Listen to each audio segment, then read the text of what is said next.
Can we just have a moment for the makeup? The mustache matching the hair. Like, everything about my look today is, like, so fucking perfect. Oh my god. Everyone knows The Simpsons. Even if you didn't watch it, you likely know the names of most characters in the immediate Simpson family. What not as many people know is the far-fetched yet almost plausible theories about the way that the show predicted major events in recent American history. Donald Trump's presidency was predicted by The Simpsons, along with Kamala Harris's presidential run.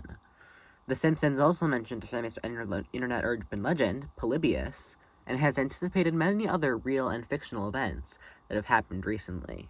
So, it's natural that our brains will connect other shows to the disastrous events that are happening in our lives. This was the case for me and the early 2000s MTV show 3South. 3South is one of my favorite adult animated comedies ever. Like, that's not an exaggeration. Along with Moral Oral, Glee, and Smiling Friends, which, okay, that's a crazy trio, I think 3South is brilliant enough to go into my Letterboxd top 4 for shows, if that was a thing. And this is partly because of my theories about it. So 3South is free on YouTube, and I suggest you go watch it with the link below to grasp better what I'm talking about here. I assume most of you haven't seen the show. My theory is that 3South is a terrifying look at what America might look like under a Trump dictatorship, if worst comes to worst. This portion of the essay was written before his inauguration, so there's no way of knowing. However, with Trump's plans to eliminate the Department of Education, as well as several other factors, we could be on the track to a mild apocalypse. 3South tells the story of two very stupid college students named Del Swanson and Stanford Riley.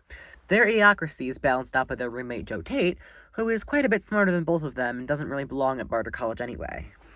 There are other characters, too, like Del and Sanford's redneck friend Ed Bickle, and the very troubled hunchback intersex albino R.A. Todd Wolf Schwitman Sternowitz.